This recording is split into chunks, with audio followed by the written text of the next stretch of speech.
Hello, comrades. Welcome to another session of Why Marx.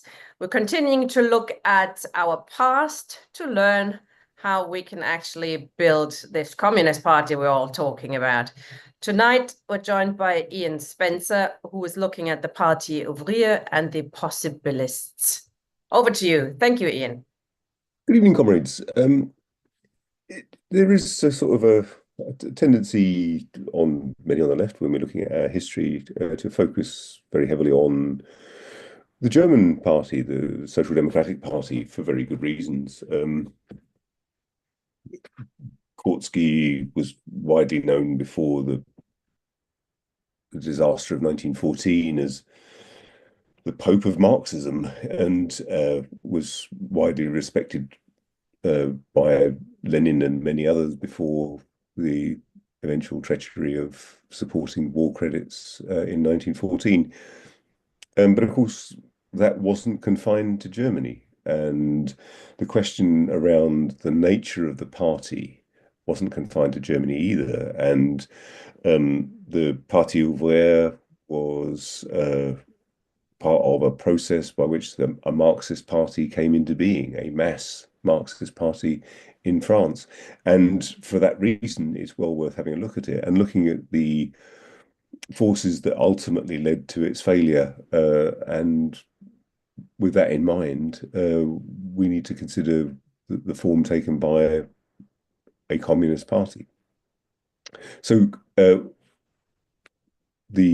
even the name Parti Ouvrier Français is an attestation to some of the kind of forces that were at play during its formation.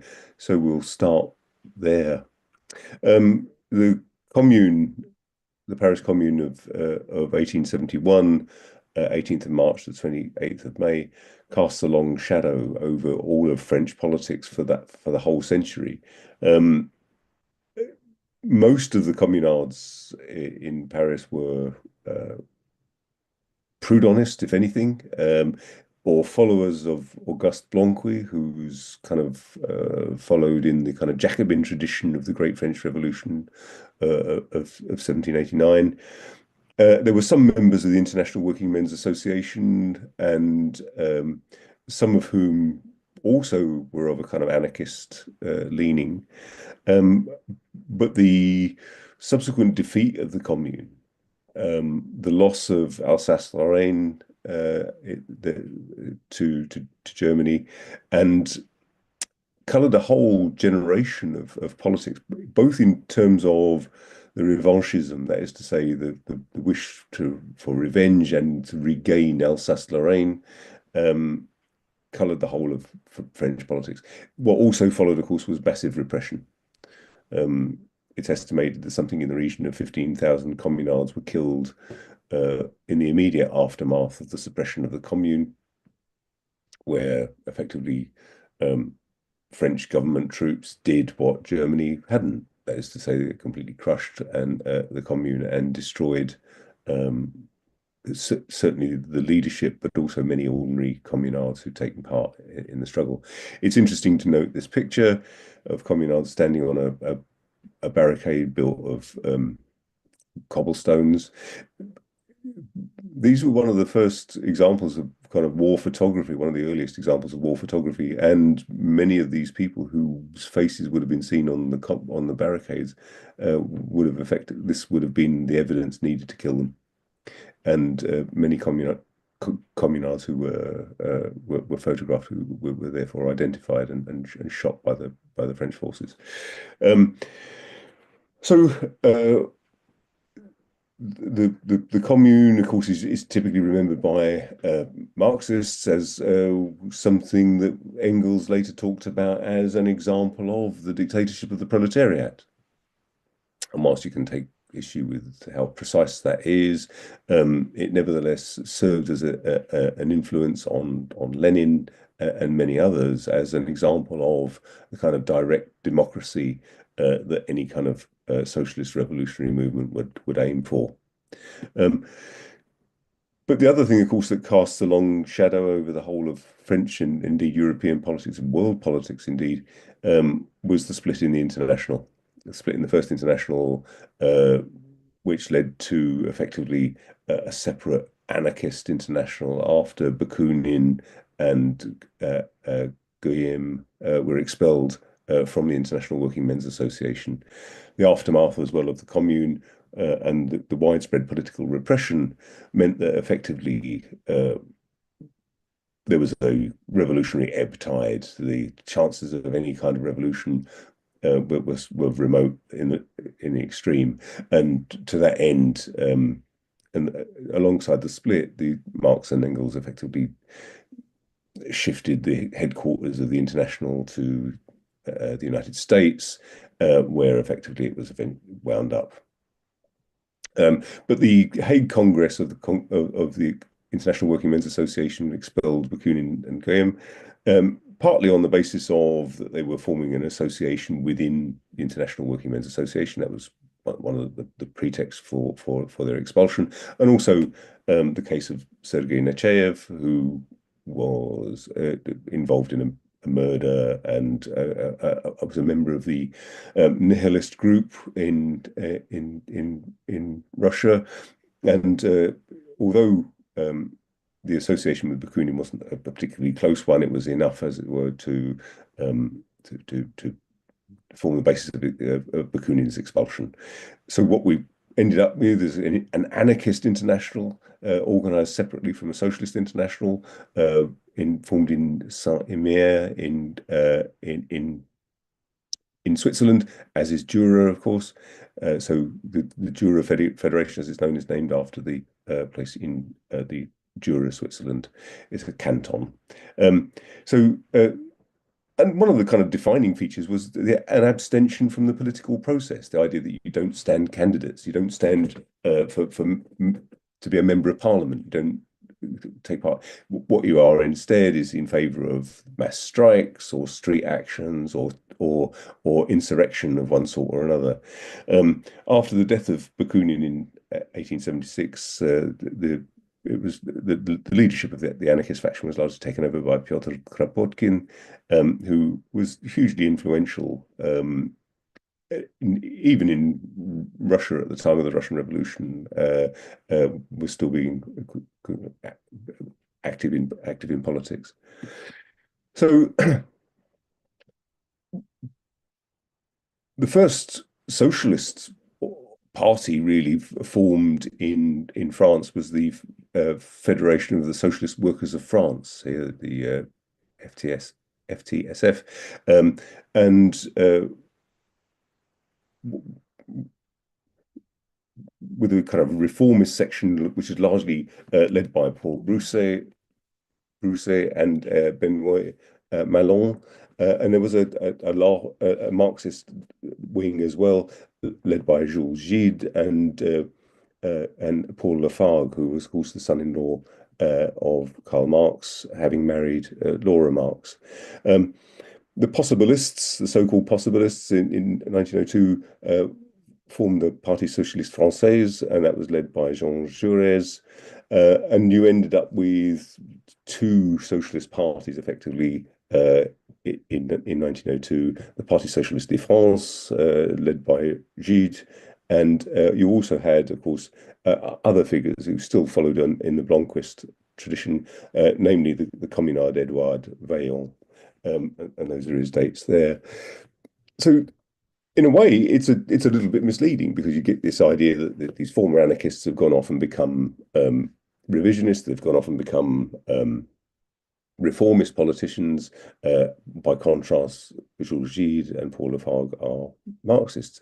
But Jules Gide transition to Marxism was not an instant one. He was actually an anarchist himself. In fact, before the Commune, he was pretty much just a radical Republican. Because the other thing, of course, that defined French politics at the time was resistance to the idea of yet another monarchy. The Franco-Prussian War of 1870 to 71 led, of course, to the downfall of Napoleon le Petit, Napoleon III, the nephew of the great Napoleon Bonaparte, who initially had come to power by electoral means, and then effectively transformed himself into another emperor. Um, so the idea of republicanism as being a central theme in the political movements of the time was also vital, and Gide was very much a radical Republican, and later in facing exile in Switzerland, came into contact with the same anarchist circles as has already been mentioned, and effectively became an anarchist. And for a while, formed a kind of anti-Marxist was part of the anti-Marxist group within the Swiss anarchists. Only later, largely through contact with Paul Lafargue, did he become acquainted with Marxist ideas, and eventually ended up visiting Marx in London, by which time he was already a leading Marxist figure within what became the Parti Ouvrier, the Workers' Party of France. Paul Brousset actually has at least one hospital named after him in France. He was a physician. It specializes in liver transplants, interestingly. He studied medicine. He joined the International Working Men's Association and was very active in the Jura Federation, worked with Kropotkin and James Guillaume, and was again in the anarchist tradition of advocating the propaganda of the deed, that is to say, insurgent acts, or what some might regard as terrorist acts today. He returned to France in 1880 as a result of a general amnesty, and became effectively a supporter of Jean Jaurès, who was the kind of leading figure within the the possibilist tendency within French socialist politics. Benoît Malon, by contrast, came from a peasant family. He was studying to be a priest, but not because he was particularly religious, because it was just one of the few ways in which you could get any kind of education at the time. While in a seminary, he was acquainting himself with radical literature rather than the Bible, and studied the works of Proudhon. And he also met Charles Longuet, who of course was the other son-in-law of Karl Marx, and he joined the International Working Men's Association in 1865. During which time he sided with Bakunin against Marx on the grounds of Marx's authoritarianism. But he too was actually also a leading figure within the Commune, and escaped to Switzerland, where he met up with the other anarchists to form that Jura Federation. And again, as a result of the general amnesty in 1880, he returned to France to join the Parti Ouvrier. But he sided with Brousset against Gide and Lafargue. So what you have then is an early split, which has been characterized, which was in continuity with the split that took place within the First International. The other thing to remember, again, as part of the background to this, is Alexandre Millerand.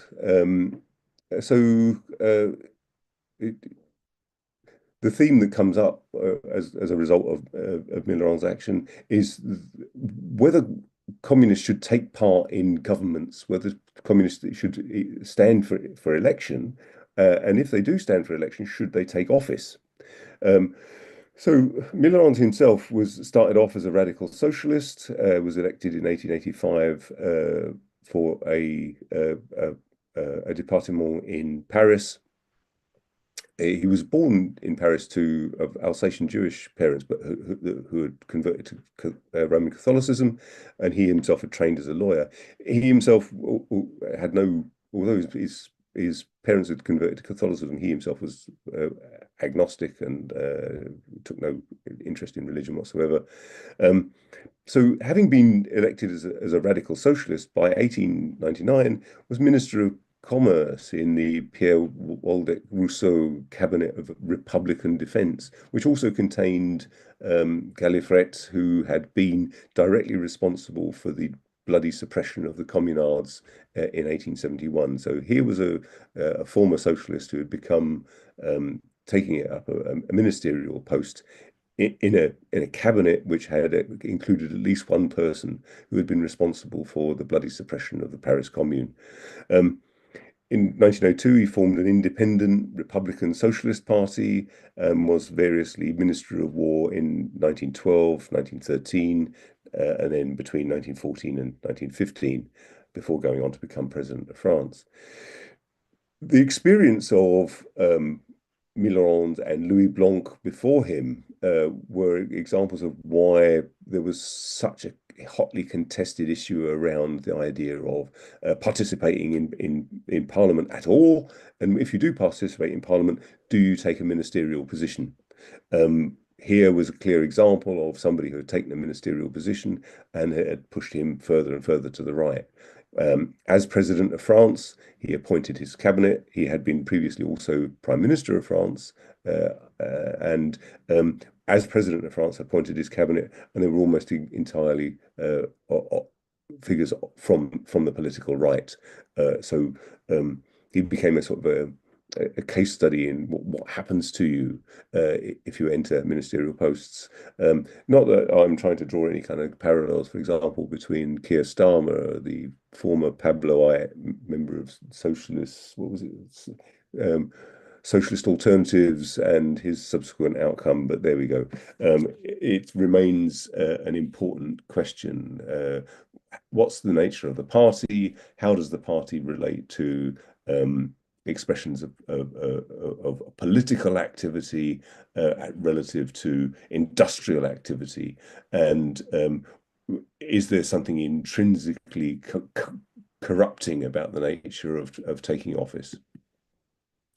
So if we look then at the Parti Ouvrier in 1880, one of the many things that's, as it were, famous about the Parti Ouvrier is that the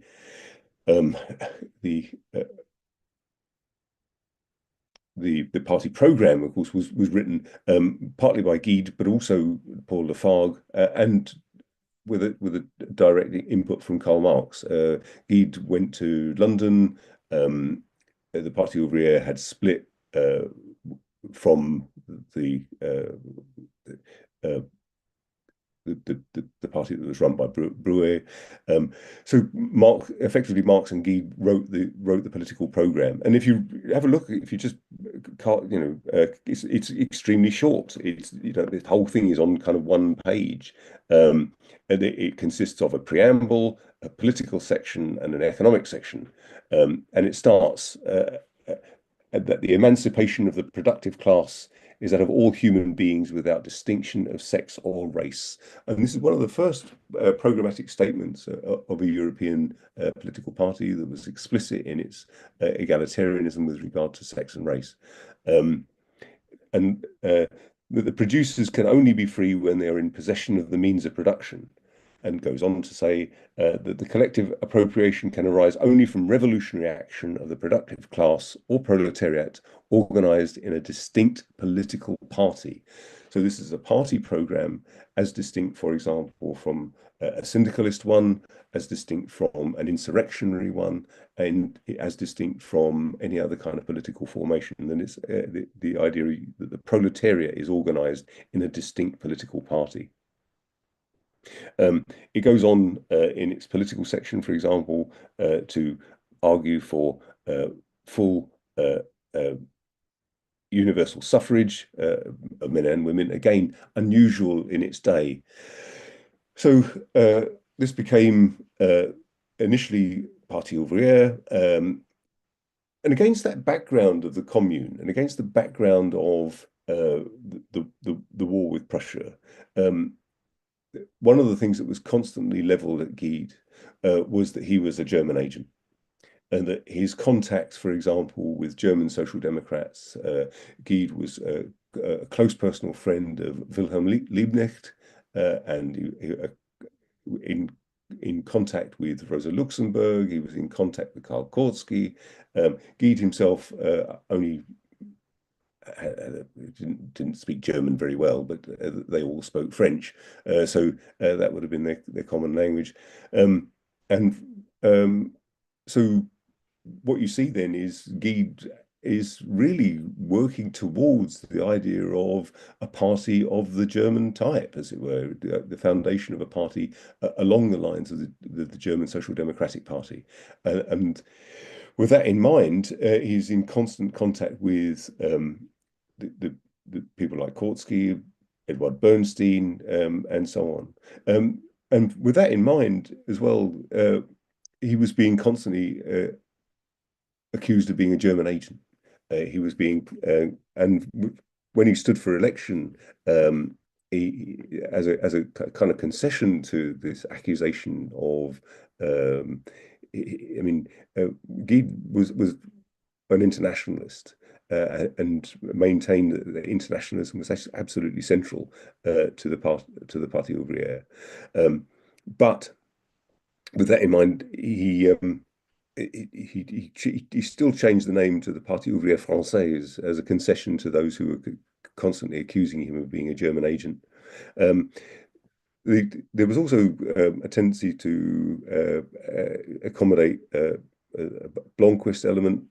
So they merged with the Blomquist Central Revolutionary Committee in 1902 to form the Parti Socialiste de France. So what you ended up with is the Parti Socialiste de France and a Parti Socialiste Française. And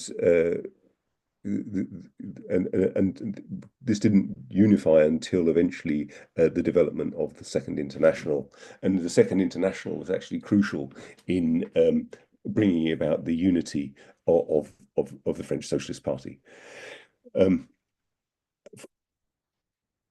This is Paul Lafargue, born in Santiago de Cuba, and he married Laura Marx in 1868 at St. Pancras Registry Office. And he was supported financially by Friedrich Engels, although Lafargue himself was elected to the French National Convention. He was the author of The Right to be Lazy, a critique of wage labour. And with Gide and Lafargue was promoting Marxism within France.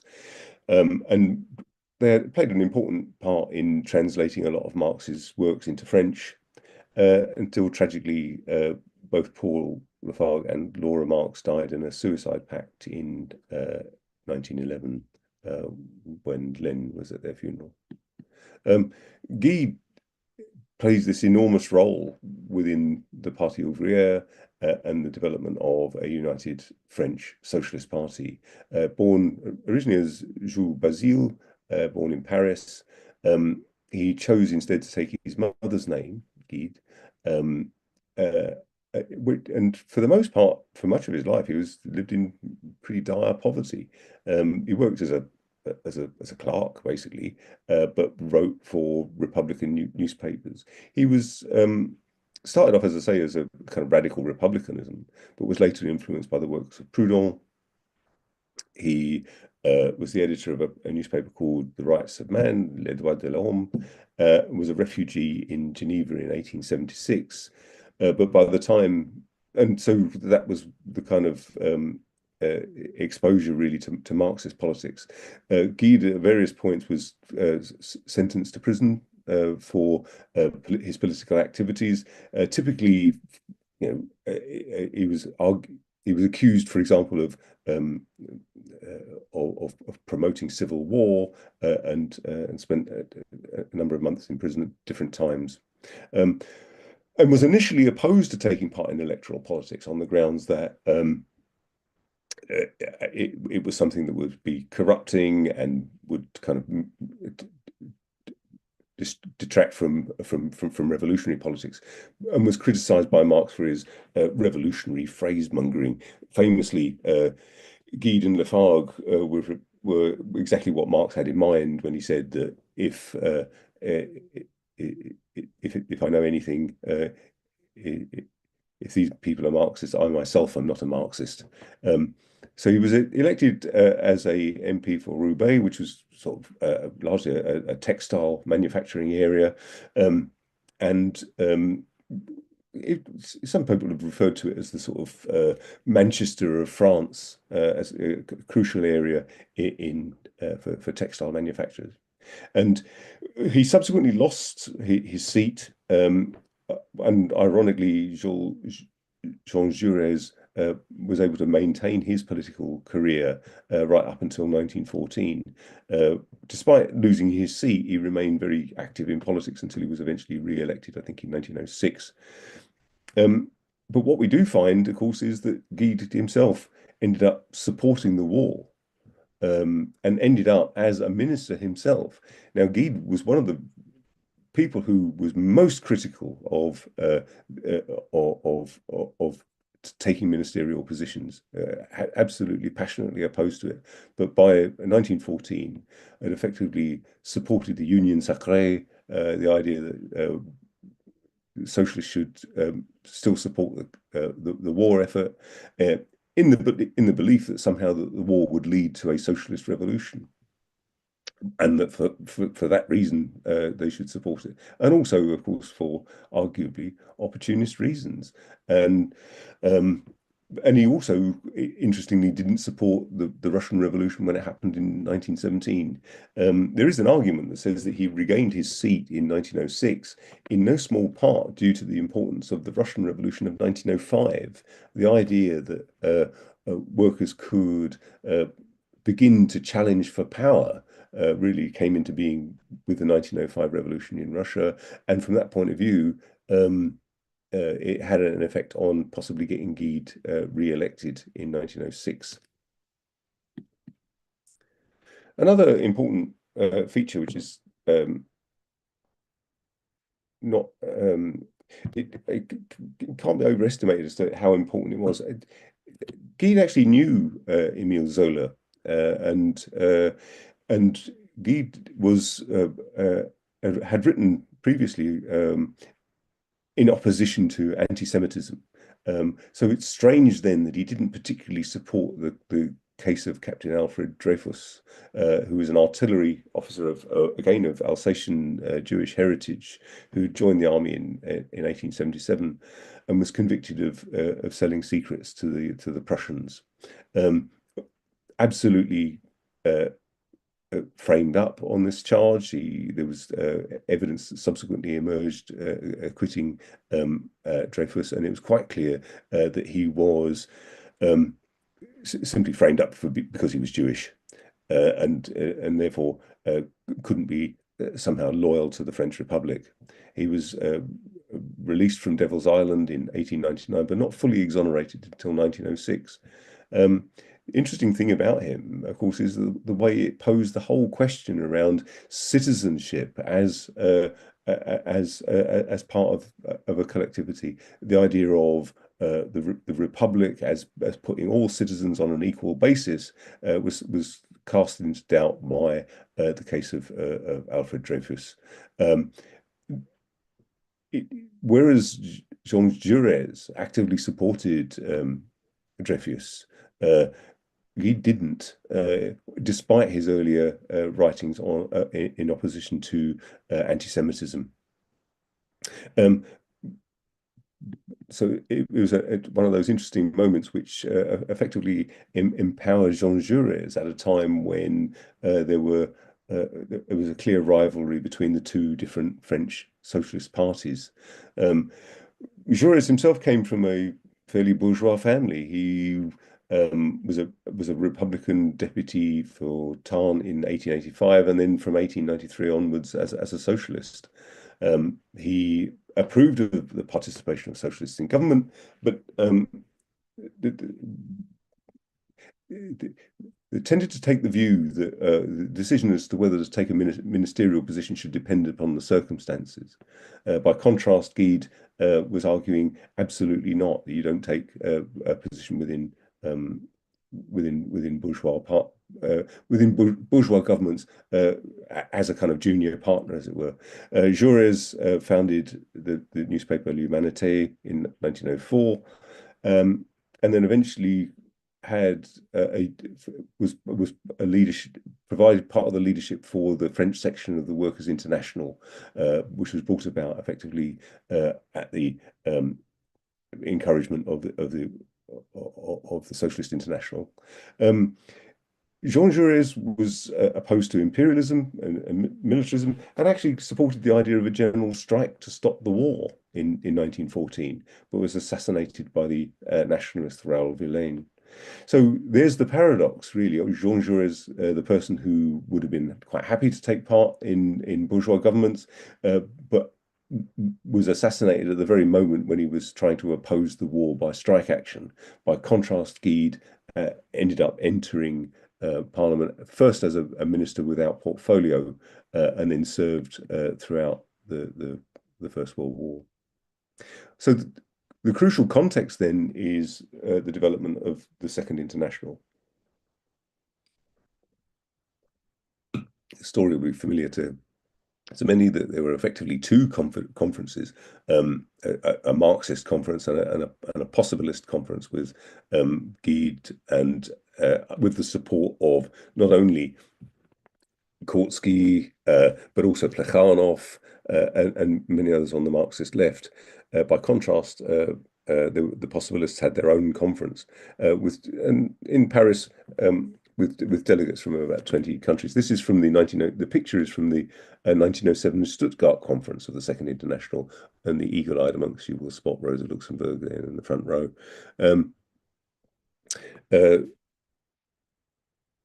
The 1896 Congress in London had these two reformist and revolutionary factions. By 1905, the anarcho-syndicalists were effectively excluded from the Second International, not least of which because of the destructive role they played in the First International. Under pressure from the International, there was a unification of the French Party, with Paul Lafargue affirming the anti-militarism of the French Party in 1907. And so we have this French section of the Workers' International formed in 1905, so a merger of the Socialist Party of France, led by Guide, and the French Socialist Party, led by Jaurès. At the time, it had around 17% electoral support up in 1914. The interesting aspect of it was that the Guide's party had more members, but a smaller share of the vote. In an earlier election, they gained about 600,000 votes compared to Jaurès' party, which gained about the Guide's party had gained about 400,000 votes, whereas Jaurès' party had gained about 600,000 votes, despite the fact that Guide's party had more members. The other aspect of it was, of course, the party was founded in part in opposition to syndicalism as well as a way of organizing the working class, and ultimately, of course, failed in just the same way that the German Social Democratic Party did, by participating in a national unity government during the First World War, and split in 1920 over support for the USSR. The pro-Soviet faction eventually became the French Communist Party, and the French section of the Workers' International eventually just simply became the Socialist Party, and effectively had a long history as the kind of reformist section of what passed for the left in France. One time, of course, which had both a mass communist party and a massive socialist party. The other aspect of it all, I think, the other end of the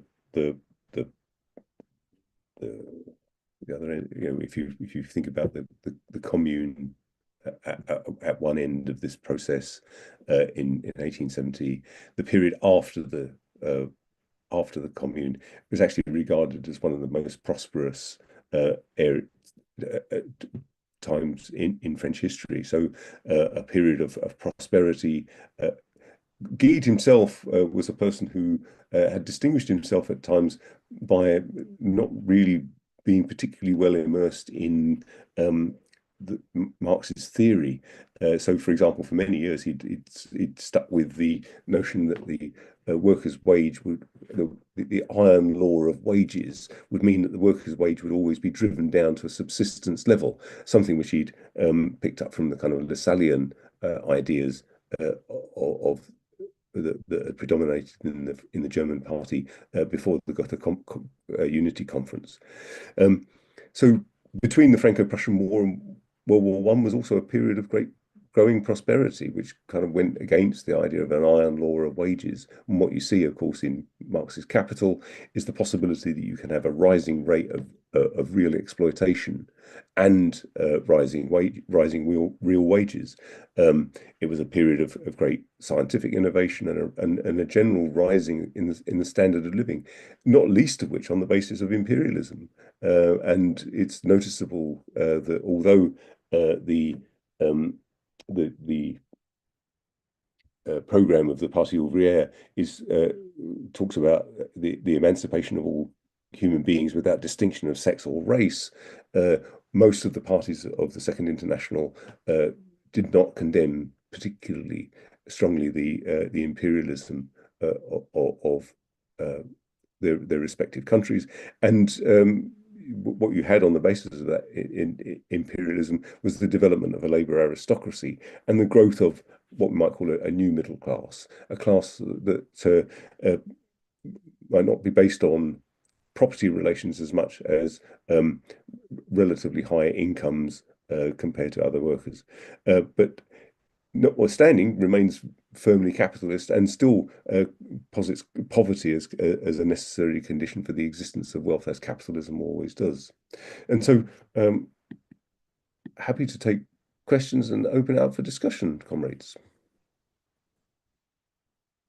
Oh, where's me? Gone.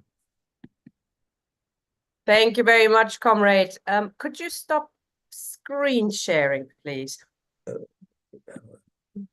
maybe I can do it from my end. No. Hold on. We've got it in a second. I've got share. I haven't got. How do I unshare it? There we go. Switch it off.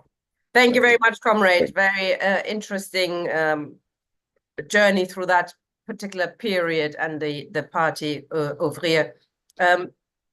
Comrades, if you have any questions or comments, please click raise hand and I'll bring you in. A couple of questions that I wanted to ask you or issues that I wanted to raise. Marx was quite involved in writing that program, as you said. I think he wrote the preamble of the Parti Ouvrier and sort of influenced the rest of it as well. And I do notice it's quite short, isn't it? It's very, as you said, fits on one page. You know, if we're looking at how we could learn, what could we learn from successful past experiences, you know, I do notice that they do talk about the abolition of the standing army and the general arming of the people. Now, that's not a demand that is particularly popular these days. Do you think that has a place in today's communist program? Personally, I think it's central. The idea that the other thing is there's nothing particularly radical about the idea of a popular army. I mean, the First and Second World Wars were both characterized by a citizen army. You know, in Britain, for example, conscription didn't have to be introduced until 1916 and wasn't introduced in Ireland at all. So this, you know, the million-strong army of the First World War and a further 800,000 to a million in the Indian Army. These were citizen armies. And in the Second World War, these were citizen armies as well, and arguably couldn't have been successful without a citizen army. Switzerland, of course, has a citizen army, but in characteristically Swiss fashion. I think it's only men of military age that are effectively all members of the army. I think there are get-out clauses for conscientious objectors or whatever, but all adult males of military age have the rifle and the uniform at home ready to go to war if Switzerland is ever attacked. Um, from that point of view, there isn't anything particularly radical about the idea of a citizen army. But I think it's coming as it did from the experience of the commune. How do you stop the the ruling class being able to control the streets, control everything, unless you have the possibility of a great a democratized citizen army? Um, it, it it scares the hell out of the ruling class, the idea of a citizen army. I think one of the arguments against the idea of introducing conscription or national service is that actually the army doesn't want it. And I don't think actually the ruling class wants it. I don't think the ruling class wants the idea of lots of people getting a military training and being able to be armed. Um, whether, but other examples of citizen armies, of course, the was Spain in 1936 when you had a fascist coup under Franco. And it was only the arming of workers that actually stopped Franco taking power almost immediately. It's one of the few ways in which we can have any kind of guarantee that there won't be massive military repression. That's an interesting subject, isn't it? Is the issue of conscription, because in Britain and in Germany as well, there's a lot of talk now about, oh, we must raise defense spending, we must have conscription because of big bad Putin um, being on the loose, etc. How do you? I mean, you've mentioned that already, but I mean, the ruling class actually doesn't want conscription because it does bring the people into the arena of the normal people, not those who voluntarily want to fight, but actual people who don't want to fight and who could go and fraternize with the Germans, etc. Why do you think they're pushing it? Pretending that they are into conscription. I think well, the increase in defence expenditure largely at the expense of the working class. I mean, the future welfare cuts will be what's paying for increased military expenditure, just as the overseas aid budget has been slashed as a kind of populist measure, as if nobody will mind the overseas aid budget being slashed to pay for more guns. I think that the greater military expenditure won't necessarily mean a bigger army. The fact is that the British Army has never been able to recruit to its stated numbers, and it is facing in net outflow. More people leave the army than are currently joining, and I can't. And outside of a huge pay rise and complete changes to the terms and conditions, I can't see anybody willingly joining the armed forces. There are only a few exceptions to that. It's a little different in other countries. In France, for example, where they have the Foreign Legion. The Foreign Legion effectively recruits people from poor countries and pays them a first world wage. And from that point of view, they get buoyant applications. But for recruiting ordinary French citizens to go and join the French army is actually quite difficult. Although, of course, French citizens can also join the Foreign Legion, interestingly. But I think what we'll see is with greater military expenditure, it will be towards what we might call a capital intensive military expenditure. I think there'll be more money for drones, there'll be more money for high tech bombs or whatever else. But it will have to take account of the fact that what the bourgeoisie does not want is a mass popular army, a citizen army. Absolutely, I agree.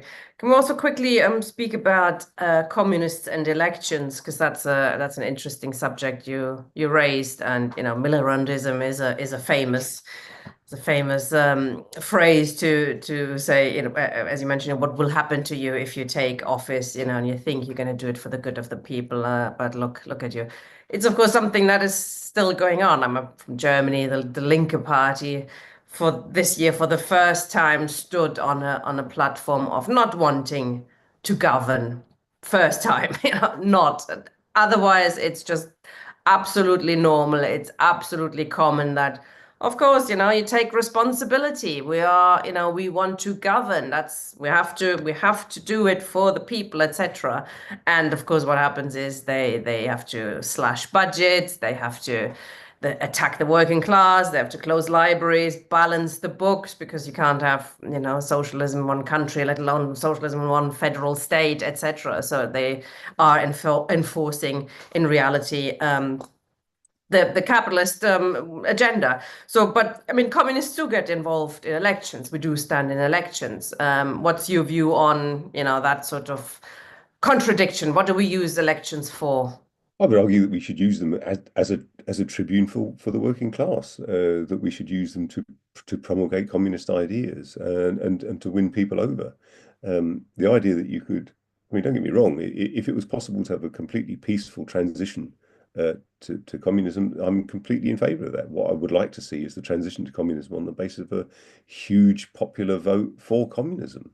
Um, so in order to achieve that, you have to at least be able to stand. What is a disaster is when you stand, take office, and then make a complete mess of it. And we've seen lots of examples of municipal socialism, which has tried to do precisely that. The example of militant in Liverpool, for example, will always be up against the constraints imposed by a budget set by a capitalist government. So you're setting yourself up to fail.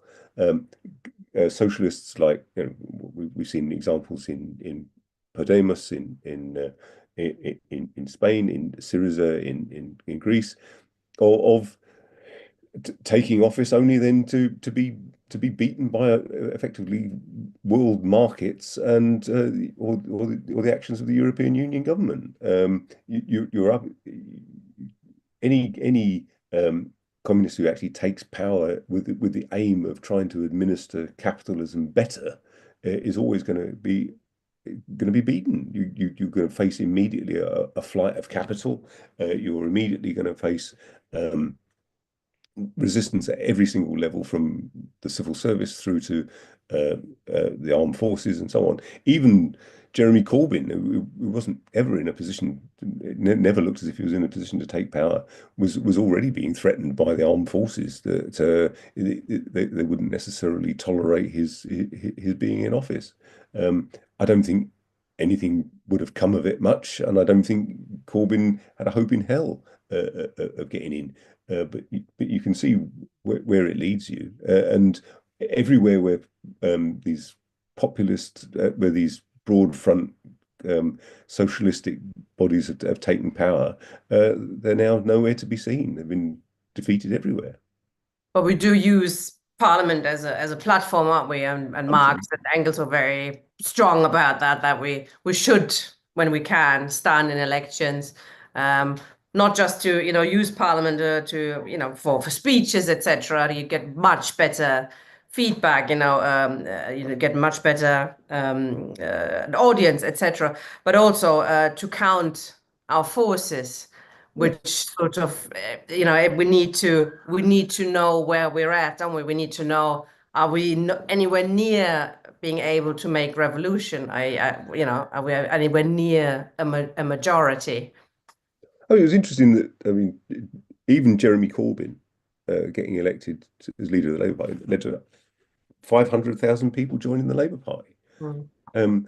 That one modest, vague possibility of something that would be other than just another pro-capitalist Labour government um, led to 500,000 people joining. I think the numbers of people, I think people have calculated the numbers of people who've been through organizations like the Socialist Workers' Party or the Socialist Party, or one left group or another, is counted in tens of thousands. The problem is, of course, they've been making the mistake of actually taking office in the belief that you can actually do something with it. And what you see with Milland and these other characters is that theirs was a profound disservice to the working class, and really they just end up being sometimes the preferred means by which the working class is marshaled behind the interests of capital by people pretending to be socialists. So unless we can actually, unless we have such a majority that we can implement our program, our minimum program, to overthrow, the state, etc., you wouldn't take office, would you? You would not get involved with that government. And then of course you do other things if you can. You have a majority in parliament, you would do all sorts of other things. But what about these? He did some good work around Palestine, etc. If it comes to a vote on abortion, social issues, he's probably less good.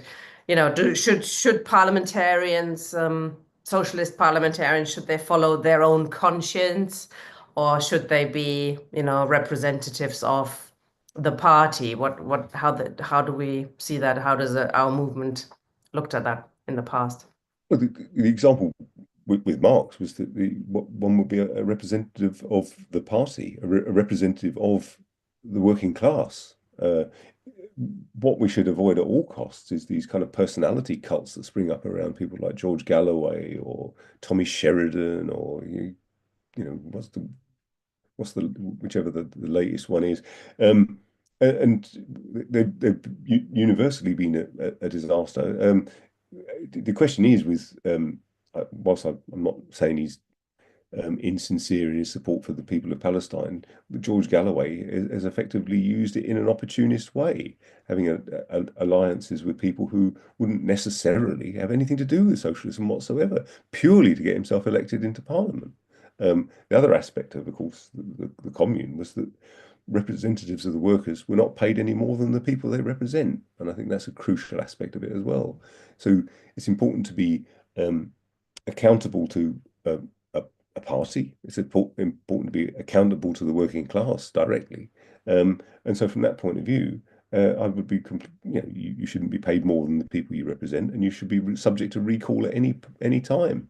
Absolutely. Very important principles there.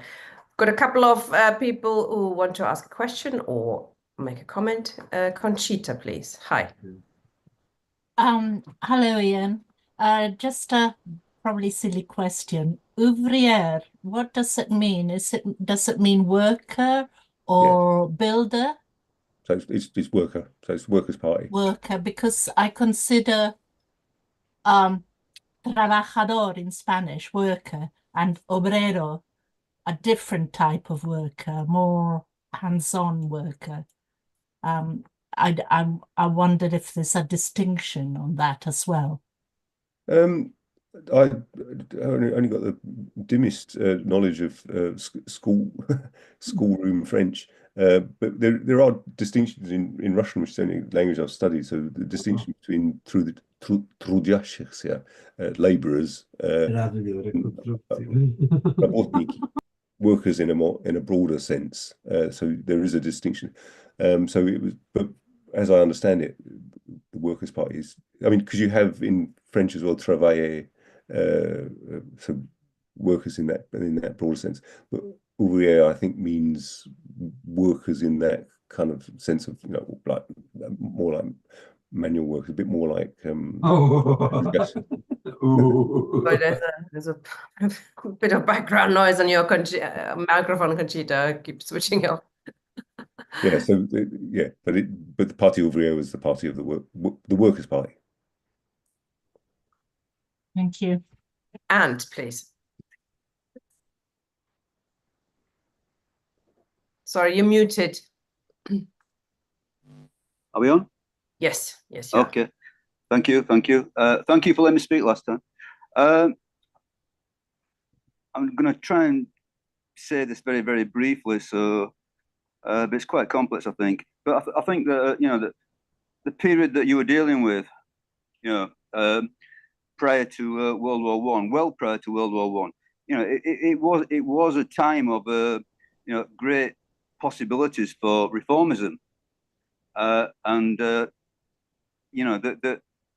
the idea of revolutionary assault was not really on the immediate agenda. Capitalism, I think you mentioned it yourself, was progressing by leaps and bounds, and that gave rise to the idea that we could have a sort of like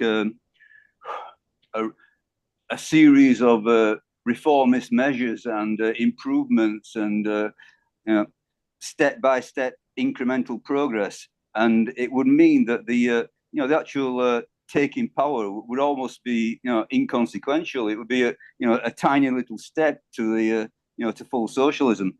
But of course, that was then and now is now, and the two periods are utterly and completely different. Now we live in the period of a insoluble capitalist crisis. We live in the period of imperialist clashes. We live in the period of wars and revolutions. We do not live in a period where the working class can even hope to maintain its condition within capitalism. And I think that this also reflects on the idea of using Parliament. Okay, so the people who advocate an utterly utopian reformist strategy, the left wing of the left capitalist wing, the left wing of capitalism. Yes, they can make use of Parliament, because they are effectively disarming the working class. But the genuine revolutionary, the real revolutionary who advocates the dictatorship of the proletariat, who advocates a revolutionary assault, no way can they compete on that terrain. So I'm going to say that it's not a question of principle. There's no principled opposition to using Parliament. It's a practical question. Therefore a tactical question. It's a closed door to us. We cannot afford a TV crews and the massive funding and publicity which would allow us to create our revolutionary tribune within Parliament. It's just not going to happen. It's just not going to happen. Simply, all we're going to do, because of our lack of funding, and sticking to genuine revolutionary ideas, we're simply going to reinforce illusions that we have an authentic democratic process, which we don't. We have a process which is dominated by capitalism, which is dominated by the people who can get the funds, and obviously the people who are funding them. So, in my opinion, the two questions go together. The stage of capitalism has gone, whereby the working class can progress through a process of incremental reform, and therefore Parliament is a means to do this. That's all finished. Now we're looking at two real routes: either a process of erosion of conditions for the working class, ultimately leading to catastrophe, more than likely another round of imperialist war, obviously with the environmental catastrophe lurking in the background, or the working class carries out the Marxist program of revolution. Okay, I think I'll leave it at that. Thank you very much. Thank you. Thanks, Ant. I don't disagree with you at all. I think we are in a period of naked class struggle.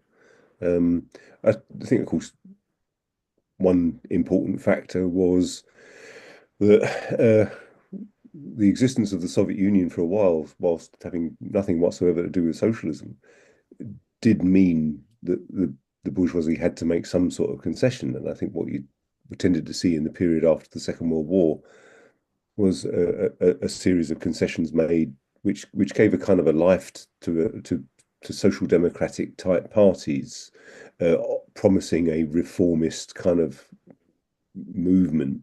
It gave them some kind of purchase for the decades while the Soviet Union existed. That's not to defend the Soviet Union in any way or suggest that the Soviet Union represented a progressive force. What it did do was force some concessions to prevent workers becoming increasingly politicized. And remember, the Italian Communist Party, in principle, the French Communist Party after the Second World War was, it was a mass communist party with the potential to challenge for power. However, it was also, of course, a party which was effectively executing Soviet foreign policy. Remained a resolutely Stalinist party, as many of them did. And Stalinist parties throughout the world played that role of being an adjunct to Soviet foreign policy. But there was at least a period when concessions were made on that basis. There's no need to make those concessions anymore. And from that point of view, we are back to naked class struggle, and we do face an existential crisis in terms of both the environment and almost certainly continual war.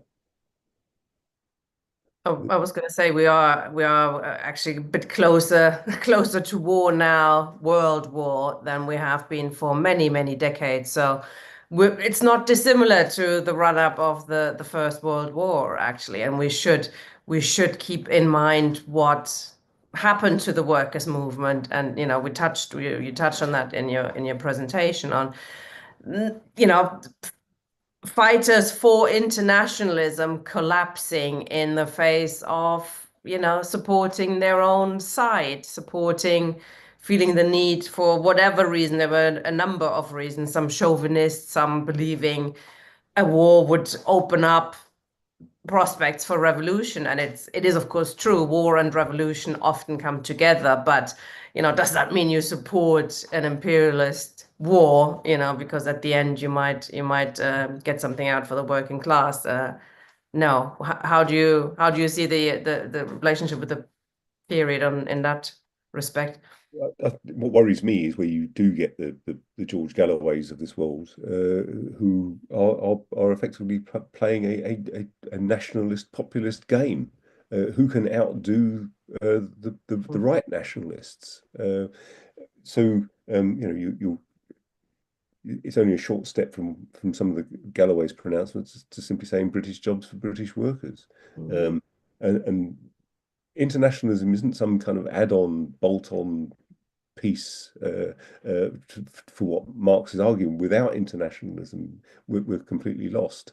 The idea that you could just take power in Britain or even in Europe without there being some kind of wider movement is just completely fanciful. What you're up against then is not only economic war, and for the moment it's economic war that's being waged against China, in which, for example, Germany and the European Union are an additional casualty. So it's an economic war at the moment, but economic wars have a tendency to turn into hot wars very quickly. And of course, that inter-imperialist rivalry is exactly what we saw in the First World War. And I think it's a very serious possibility. Internationalism is absolutely vital. The enemy is at home. Our own ruling class is the people we should be fighting. Yeah, absolutely. Steve. Hi, Tina. Oh, hi, Ian. There we go. Hi, Ian. Hi, Tina.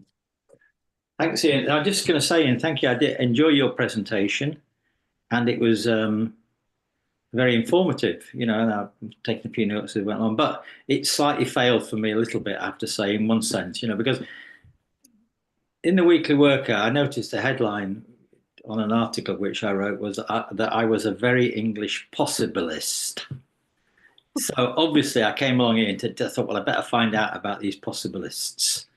And I know they got mentioned, but I didn't really feel I'd really found out what I was from listening carefully. So I feel that although the history was good and it was very informative, for me it slightly missed, but I couldn't quite see it. If it's anything other than being a reformist, and even that is a tricky thing, because I'll come back to that point in a minute about reform, because it's actually quite important in that program that you referred to. But I do want to make this more general point. We are living in a period where the working class movement and the socialist movement has been suffering defeats. Even the Corbyn movement, which is probably the high point that we know, was defeated. If you look at the Marxist movement, it's fragmented.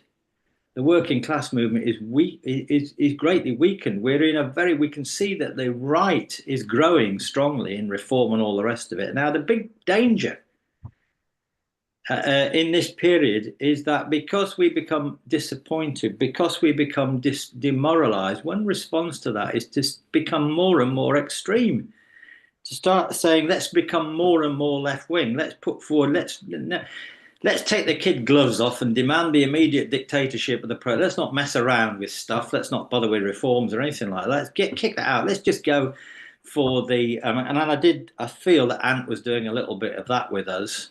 Although it disturbed me that you agreed with him, Ian. So that's always slightly worrying me. I think that's what Lenin was going on when he wrote about left-wing communism.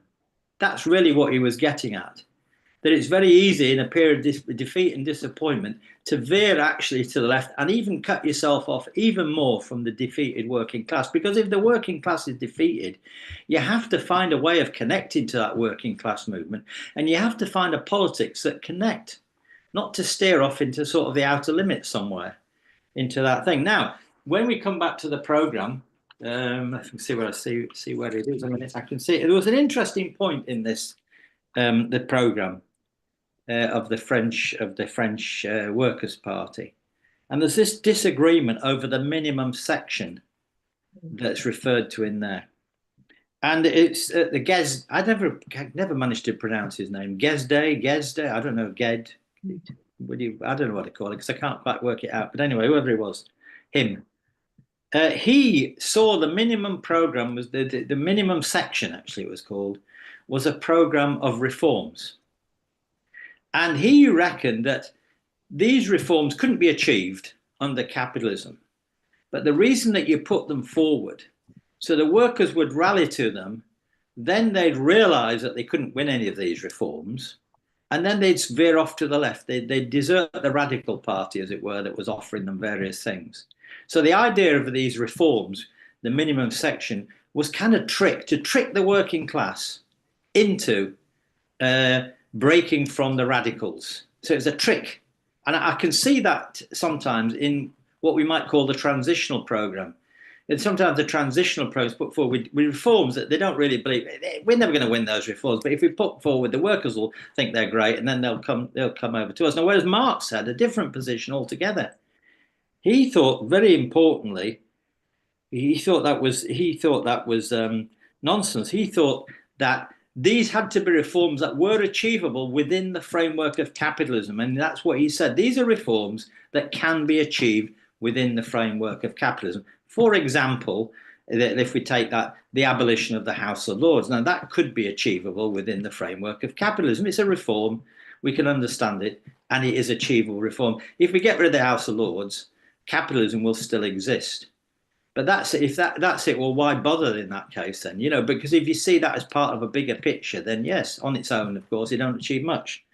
So Marx accused the Gesard or Gedsday or whatever he was called of revolutionary phrasemongering.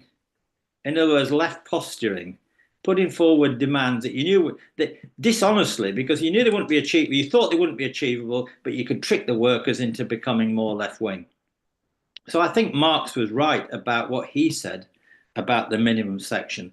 Achievable reforms that can be achieved, that you can organize around, that you can mobilize, draw the working class around the party and put up a serious fight in elections, because the workers would think you were serious and the workers would think you'd be worth voting for.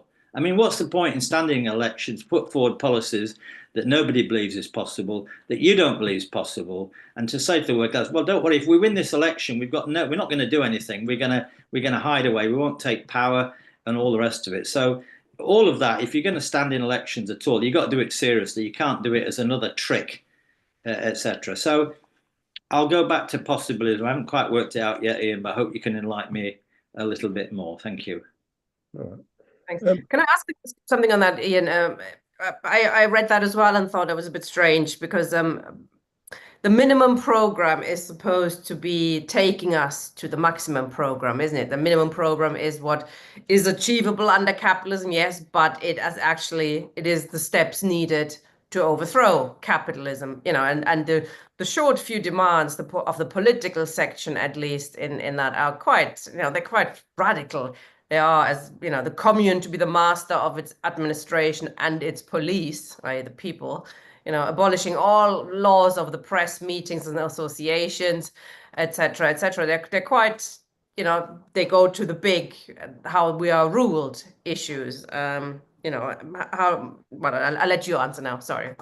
Yeah, first of all, I'm completely in favour of reforms. If I was standing for election, I would want to see the abolition of the monarchy, the abolition of the House of Lords, a far greater extension of democracy, a transition towards a citizen army in which the police, the armed forces have full trade union rights, and so on and so forth. These would be good reforms to have.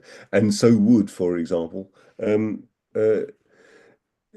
security of employment, as well, even though we are ultimately in favour of the abolition of the wages system in all its forms. But nevertheless, for the time being, we want to see security of employment, and we want to see workers' hands strengthened against the ruling class. So we're in favour of reforms, and that's why I'm in favour of a minimum programme as well as a maximal programme.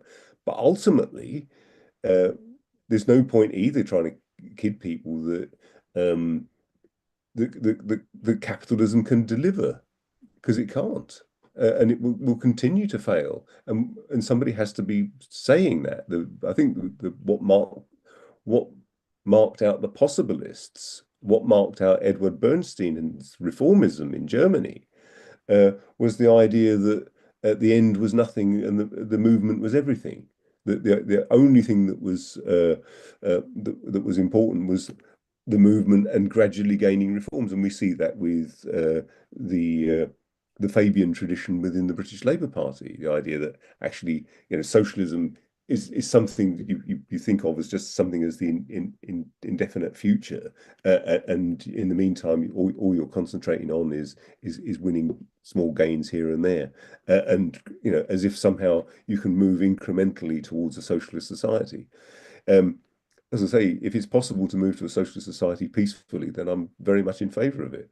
But I'm not aware of any ruling group in history that has ever just given up power voluntarily. And from that point of view, without some kind of idea about what a citizen army would look like, we're definitely on a hiding to nothing. Because I mean, whereas in the past there have been citizen armies in the two world wars and in Switzerland, for example, those citizen armies are still were always firmly in the hands of the bourgeoisie, run by its officers and control. There were brief periods towards the end of the Second World War when councils and debates and things would be springing up, largely among soldiers who were out of the front line. We know, of course, about the Christmas truce in the First World War, and of course, what eventually ended the First World War was the German mutiny in Kiel and Wilhelmshaven, and the German sailors uniting with workers, and that was ultimately brought the First World War to an end. So, but we don't want to have to go through a process of world war in order to get to a politicized proletariat. What we want in the meantime is to be able to say, well, look, there is this thing called socialism, which isn't what you think it is, because historically it's always either been the abomination of the Soviet Union or the 1945 Labour government. We're not interested in the kind of in defending those. We're interested in understanding them in their historical context. But the important thing is that we're actually arguing for socialism. We're arguing for something positive. The problem with possibilism is that it says that capitalism is all there is, really, and any kind of possibility of socialism is deferred to an indefinite future. Thank you, Ian. I hope you like that, Steve. I doubt. No. Guess what? I may. If there's nobody else, I may come back up at some point. Go on and come back. Yeah. I don't want to go. Let somebody else have a go, and I'll. There's nobody else with their hand up, so you can have another go. Okay. have another go. Okay. Well, look, you know, I was talking, the RAF was talking about the idea of a Commonwealth Party, and that's not the same as a Communist Party, by the way. So we were putting forward a manifesto, and I mean, I just want to reference that manifesto because it says in there, for example, that all citizens will receive professional military training for the safety and security of the Commonwealth. So in the idea that if you're going to have a Commonwealth of the people, then you must have military training, you must have a citizens' army. If you can call it different names, a people's militia, a citizens' army. So, you know, that seems to me, you know, quite logical, and quite right. So I mean, I agree with that point. That's not the point, really, the point of disagreement. It's if the working class movement is not ready for full communism, is not ready, it doesn't yet have that idea of communism, and they are being under attack. How do we as communists work with people to the right of us to advance that program? And if you say to them, well, first of all, you must sign up for full-scale communism. And if you don't sign up for full-scale communism, we cannot be in the same party. Now, you could say that if you like, but I actually believe that Marx completely rejected such a notion. So yes, we can. Communists can be in a party with a broader mass of workers who are not communists, who don't believe in the communist program, who don't accept the communist program. But by the way, in the struggle for that party, the communist program can come to mean more sense. In other words, it may be a way of winning a broader mass of people to the idea of communism, i.e., as a world alternative to capitalism. I mean, not a national alternative, because I don't believe in socialism in one country, but as a world alternative. So you have to make that goal, but you have to take part in that process of marching with the working class, which isn't communist. There is no mass communist movement in England or even in the UK today. So it's a question of how do we engage with them, and that doesn't counterpose itself, by the way, to the idea that those few communist forces that there are should find ways of working more carefully together and becoming stronger. So I don't think you can do two things. You can walk and chew gum. I mean, that's what I was arguing. Let's walk and chew gum rather than just chew gum. That's it. Well, firstly, the idea of commonwealth, that's the point, isn't it? How do you address property relations? We are in favor of the common ownership of the means of production rather than the state ownership of the means of production, for example. We're in favor of and the extreme democracy that goes with that. But it's not going to happen overnight. The other thing you mentioned before that I didn't really reply to was Lenin's left-wing communism and infantile disorder. Lenin was specifically referring to people who rejected the idea of the use of parliament. So, you know, Willie Gallagher in Scotland, Anton Pannekoek in Holland, the council communist Pannekoek, and of course Sylvia Pankhurst in the Workers' Dreadnought group. All expressly rejected the idea of working either within, for example, parties like the Labour Party, and expressly refused to have anything to do with standing for election on the grounds that you couldn't use a bourgeois parliament to bring about socialism. You know, Marx, of course, famously talks about the need to smash the state, but he's not at any point arguing that you shouldn't shouldn't use parliamentary processes in order to bring socialism about, and socialism in the sense of the common ownership of the means of production. If you're using the word commonwealth as a kind of, it's like communism, but not going to scare the horses. I think you're going to have to ask the question about, well, who's fooling who? You know, people are not going to not see through it. So you might as well say what you really mean. And if it's communism you're after, say you're after communism.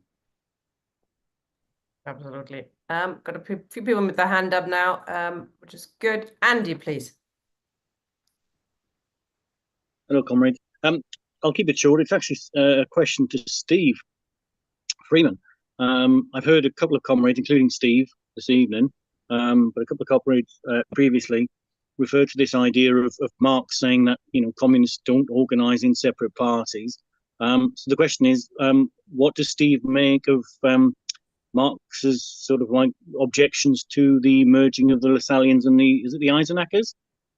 You know, he's quite clear that that shouldn't happen. He objected. I mean, clearly, when it did, it had quite a positive effect in terms of the growth of a large Marxist party in Germany. I mean, I would have questions around whether it was hiding within it the seeds of reformism, but that's my question to Steve. You know, people quote Marx as to legitimate communists joining with reformists in a single party, and yet Marx was quite opposed to, let's say, this unity between the Eisenackers and the Lassallians. So I'm just wondering what Steve's explanation is for that. Good point. I'm taking a couple of other people in, if that's okay, first, before I let Steve back in, if he wants to come back in. Malcolm, hi.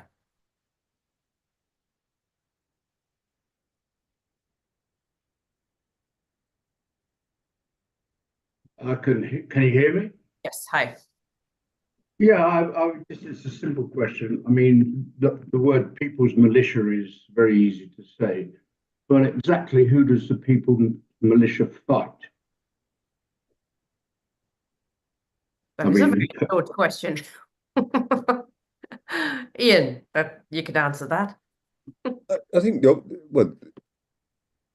obvious enemy would be the ruling class itself. The idea that well, hang on a minute. I mean, the idea that the ruling class will just do nothing is highly unlikely, isn't it? I mean, can you think of any ruling class in history that's just sort of gone, all right, and you win, you've won the argument, you've won the vote.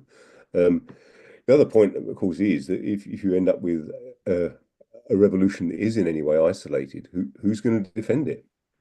One of the features of the workers' militias in, I mean, typically they were the militias in the Spanish Civil War were organized around the particular groups, so there was the anarchist, the anarcho-syndicalists had their own militias, the Communist Party had its own militia, the POUM had its own militia, and so on, as a means of defending the Republic against fascist incursion. And had they not done so, Franco would have won considerably sooner. The other point is, of course, there might well be a situation where a revolution is isolated, but you do have to defend yourself against invasion. And also, what happened in the Russian Revolution? I mean, you needed a people's army there too. Trotsky organized it largely along sort of bourgeois military lines, but what you had to have was political commissars supervising former Tsarist officers. The alternative is that you have an armed forces which is entirely in the hands of the ruling class, and will crush any kind of uprising whatsoever.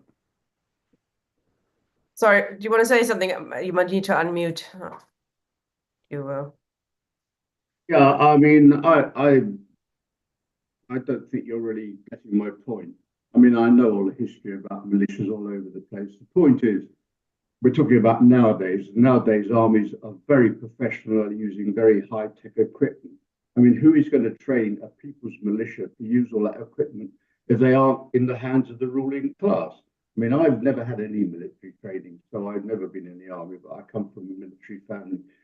So, I mean, who is going to train this militia so that it can fight the ruling class? The ruling class? I don't think so. You talked a bit earlier about Jeremy Corbyn maybe going to be threatened by the military if he got into power. I mean, it's to me a very confusing situation. I mean, who's going to train these people? How trained are they going to be? Are they going to be able to fly supersonic jets? Are they going to be able to use all this sort of nuclear submarines or what? I mean, is the people's militia going to have all that equipment? And if they're not, who's going to have it? I mean, let's talk about Britain let's just take Britain. I mean, who is going to join the people's militia And what are they actually going to do? And who's going to allow it to happen? I can't see any of that. If we're putting forward what a socialist society would look like, at some point we're going to have to be able to defend ourselves. I can assure you that an SA-80 rifle isn't much harder to get the hang of than a bolt action 303 Lee Enfield. When I was in the Army Reserve, I worked with people whose military skills were much the same as actually using a Nintendo, because they were flying drones and the like. I mean, the idea that's beyond the comprehension of anyone is like, who does it now? The armed forces are recruited almost exclusively from the working class, except for its officers, and the officers there are also stratified. You hear very different accents in the household division than you do in the Royal Logistics Corps, I can assure you. So even the officers are proletarians. As regards nuclear submarines, I'm not sure anyone would have a real need for them. I mean, their sole aim is to obliterate whole countries for the mutual assured destruction. But again, the average Matlow is from a working class background. If we can't win the armed forces over, then we can't win. And the same incidentally goes, I would suggest, for all other uniformed services.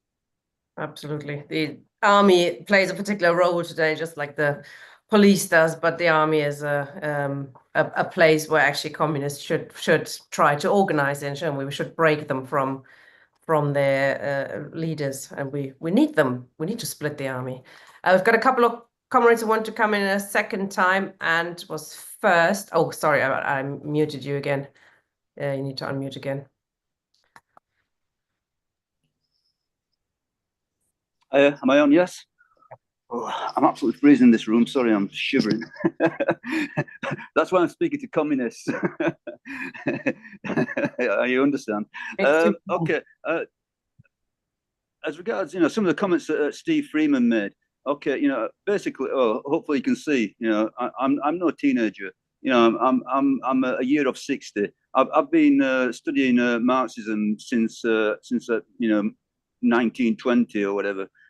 When I was 19 or 20. No, I've been involved in this game for decades, let's say, and I've thought about this stuff. There's no way that I'm advocating the dictatorship of the proletariat today, tomorrow, this year, probably. More than likely, this thing is years away, and I am in no way underestimating, the poor state of the working class response to the capitalist crisis. But I'm going to say this much, that unless the working class takes up the struggle, takes up the gauntlet, and responds to the continual erosion and attacks, then we as revolutionaries remain marginalized. We don't have a second answer to this. We don't have a set of ideas that we can apply within capitalism which will make it all right. No, it simply does not exist. There is no other solution than the revolution. And I think that, all this idea about, abolition of the House of Lords and, whatever else we can, the changes in the capitalist state machine can be made will make pretty much no difference whatsoever to the reality of decline for millions and millions and millions of working class people who quite rightly, I believe, are responding to the electoral farce, the farce of a democratic process, with abstention. That is the reality of it. Not who's really taken in by the things can only get better rhetoric. Nobody. Things can only, the Marxists will tell you things can only get worse. That is all that capitalism offers. Things can only get worse. Now then, it might not be a very comfortable message, but there's no other message that we can give people. Okay, but I would also, take issue with, this idea of, that the party consists of basically anybody. Anybody who likes the idea of, something better.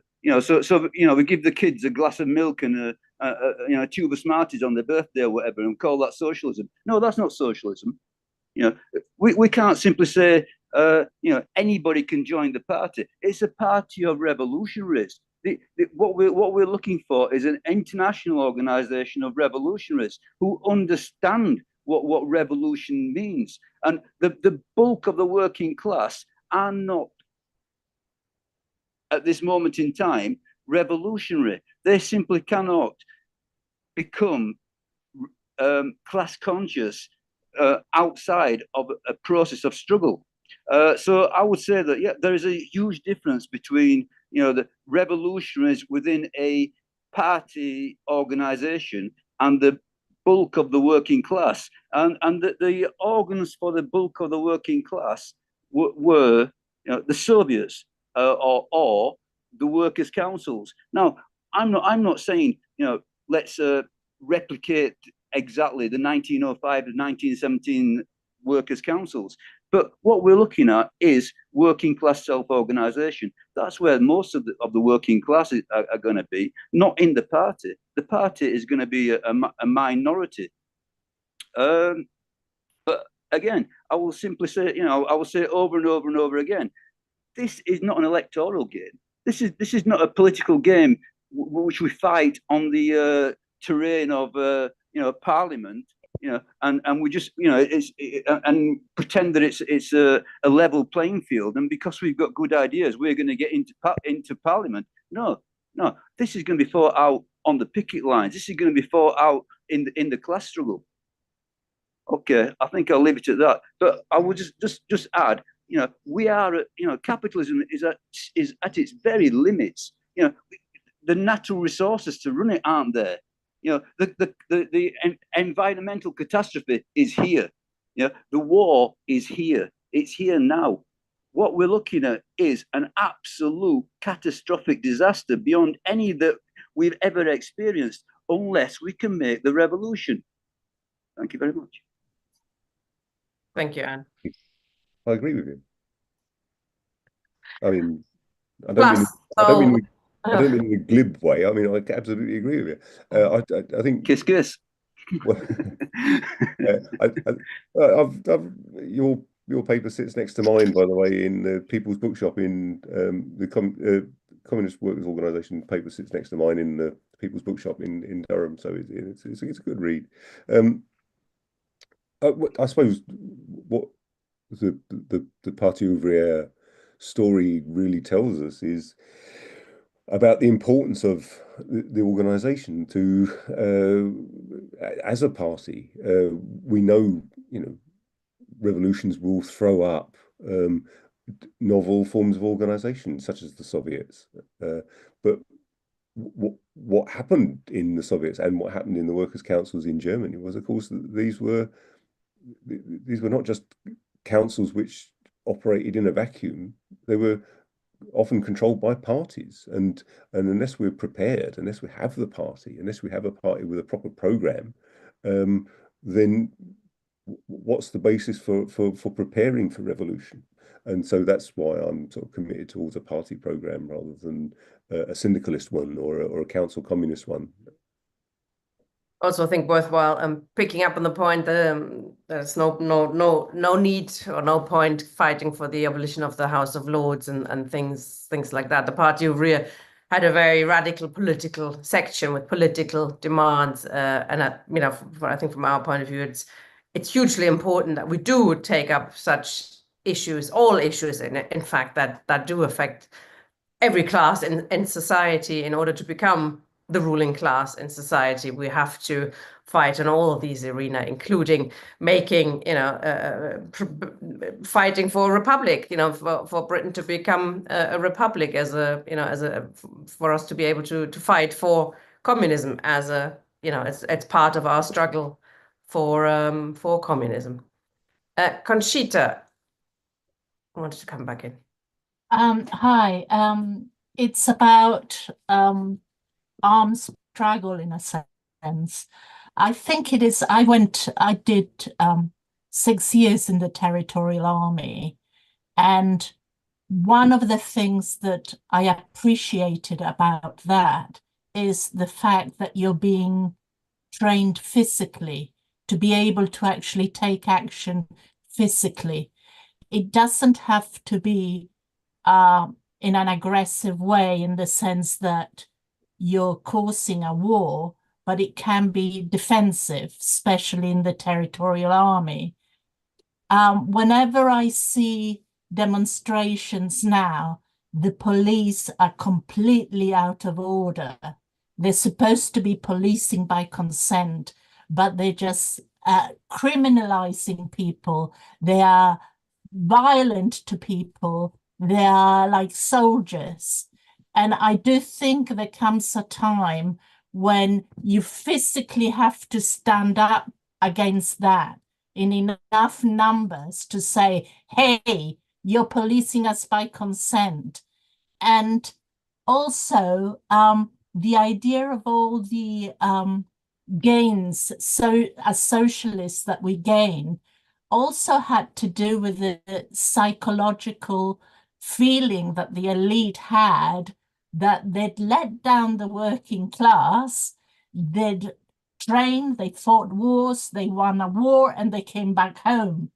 So I think there was a bit of a fear as well that if they did not make concessions, that they actually had people who could aggressively turn against them.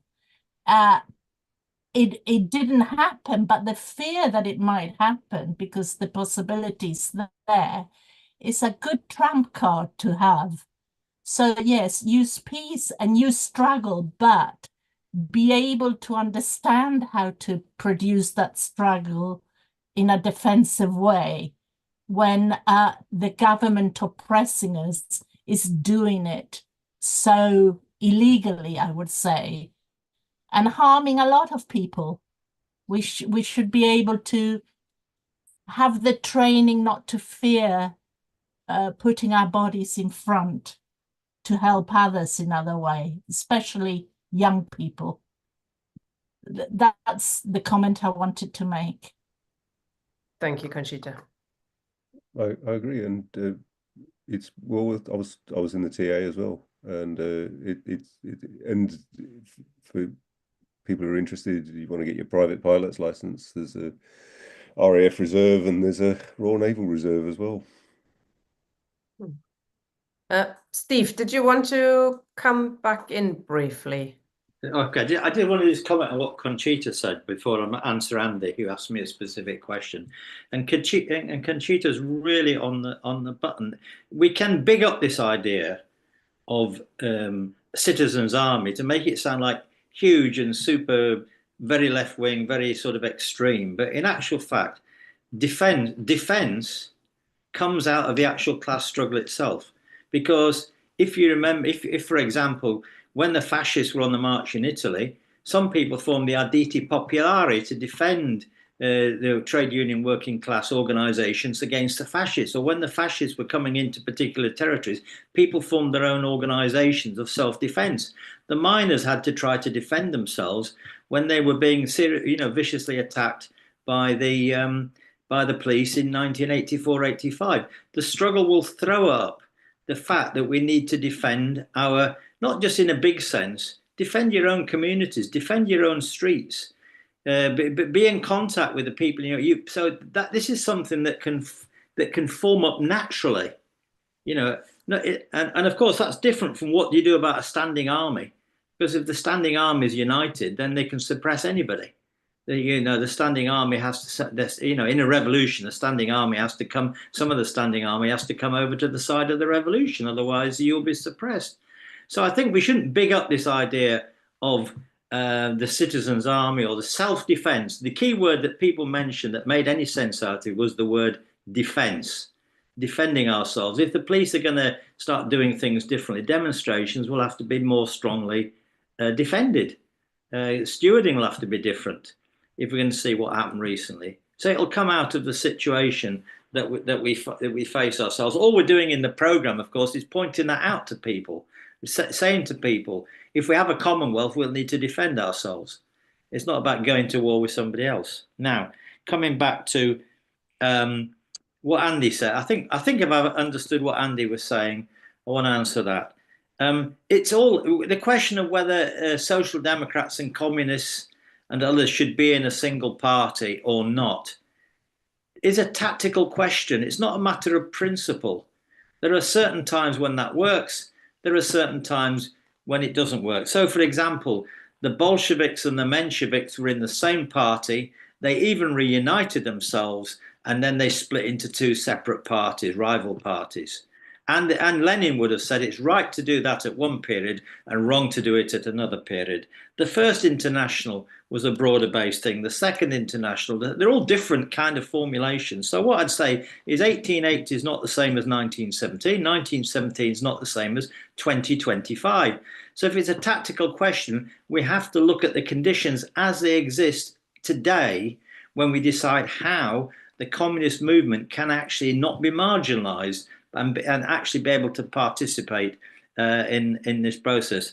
Of course, the working class will take up the gauntlet, will fight, as Ant I think said to us. But it's how communists relate to that, you know, and just simply say no solution but revolution. Well, that's propaganda, but it wouldn't necessarily help a situation. And what I think the last point is this: what Ant is not recognising, the political aspect of the crisis, is that we have a crisis of democracy in this country. Our political institutions are completely failing the working class, and the working class begins to realise that. But it's not the case that people will draw the conclusions from that what we need is more democracy. They might decide what we need is a strong man, a strong leader, somebody like a Hitler or a Mussolini or somebody like that we can in fact dispense with this so-called failing democracy and have some kind of dictatorship. So if we don't pose this argument about democracy correctly, as Tina's already said, then I think we're going to be in a very difficult position, and the working class movement will be in a very difficult position. Thank you, Steve. Ian, perhaps when summing up, maybe you could tell us what we could sort of the takeaway points for us to learn from that period, from the Parti Ouvrier, for our efforts to build a communist party today. I think that the principal one is the importance, for example, of a program, and what we see in the Parti Ouvrier is a program which is succinct, to the point, and above all principled. I think, yes, we can work together with people in a principled way across a political spectrum, but I think that we have to be there to fight for communism. I think we have to be there to have a clear idea of what it is that we're after. For most people, communism means either the Soviet Union or, at most, some sort of social democratic version or whatever. So some kind of reformist project, or if they think of socialism, they're thinking of the post-war Labour government or some such. And for most people, that isn't particularly attractive. And also, it just isn't on the cards. The idea that the bourgeoisie is going to make some series of concessions just on the basis of reason alone, or just on the basis that things might start getting nasty out there, I think is highly unlikely. It's going to get nasty out there because there's not just the climate crisis and not just the kind of inter-imperialist struggles, but because there is now nothing else other than class struggle, and the consequences of not winning that class struggle are too terrible to contemplate. We're looking at the loss of hundreds, if not thousands, of species, and ultimately a threat to humanity itself. So there isn't really a choice but to go for communism. We're already at that stage. So from that point of view, we need a party, and a party to fight for exactly what we're after, rather than a rough approximation, or let's just pretend that we can get it, bit by bit through little incremental gains here and there. We've been through that, and we know full well that those concessions are now being taken away at every step of the way. What we're aiming to do, I think, is through bringing political groups together, is eventually to establish a mass communist party. And that, I think, is the main sort of take home from looking at the history of the failure of the parties of the Second International. And they needed to have a very clear differentiation between a communist project and a one which is limited by what would have been French possibilism, for example. Thank you very much, comrade. Thank you all for participating. Interesting discussion. Comrades, next week we're going to have a Communist Culture Club. Jeff Barr will be talking about Marx, the Crimean War, and the Ottoman Empire. That should be very interesting. Good night, comrades. Nice to see you. Bye-bye.